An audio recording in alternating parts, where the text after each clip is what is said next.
मंदिराची नगरी असलेल्या नाशिकमध्ये रंगाची उधळण आता अनोख्या पद्धतीने केली जाते। नाशिकमध्ये असलेल्या रहाडीत रंगाची उधळण केली जाते। यंदाच्या वर्षीही 7 रहाडी खुल्या करण्यात आल्या असून प्रत्येक रहाडीचा एक वेगळा इतिहास असून प्रत्येक रहाडीतील रंग वेगळा आहे आणि याचीच तयारी अंतिम टप्प्यात आली आहे। याबाबत अधिक माहिती देत आहेत आमचे प्रतिनिधी किरण ताजने। संपूर्ण देशामध्ये होळीच्या दिवशी रंगांची उधळण केली जाते, मात्र नाशिकमध्ये अनोख्या पद्धतीने रंगांची उधळण केली जाते। रहाड संस्कृती खरं म्हणजे नाशिकला लाभलेली आहे आणि याच माध्यमातून रंगांची उधळण केली जाते। रंगपंचमी साजरी केली जाते। होळीच्या 5 दिवसानंतर हे सगळे रंग जे असतात ते अशा पद्धतीने हौदामध्ये कालवले जातात। फुलांपासून पानांपासून हे रंग तयार केले जातात आणि रंगांची उधळण यामध्ये केली जाते। दादा, काय नेमका या सगळ्या रहाड संस्कृतीचं महत्त्व आहे?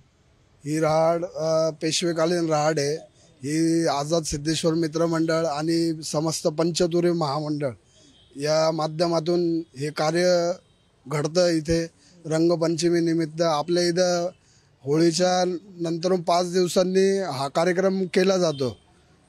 आपल्या इथं 5 दिवस होळी राहते, रंगपंचमी राहते। याच्यामध्ये आपल्या इथं पारंपरिक जे कलर आहे ते सर्व कोणाच्या म्हणजे स्किन वगैरेला प्रॉब्लेम वगैरे नाही होत नाही का याच्याने, ते उकळून वगैरे मग ते राडीमध्ये मिक्स केले जातं आणि याच्यामध्ये लहान मुलांना पण आंघोळी घातल्या जातं ज्याच्याने उष्माघाताचा त्रास नाही होत।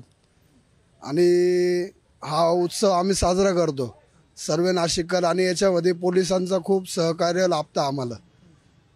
पोलीस प्रोटेक्शन वगैरे किंवा कॅमेरे वगैरे याच्याने एक आता सांगितलं की वीर सावरकर देखील या ठिकाणी येऊन गेले होते, नेमकं काय तेच आहे?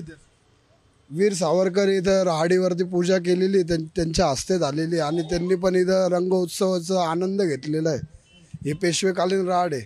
आपल्या नाशिकमध्ये 6 रहाडी, एक तिवंद्यामध्ये, दुसरे दंडे हनुमान, मधली होळी, अजून तांबड गल्ली आणि एक शनी चौक आणि दिल्ली दरवाजा। तर ही दिल्ली दरवाजातली ऑरेंज कलरची रहाड आहे।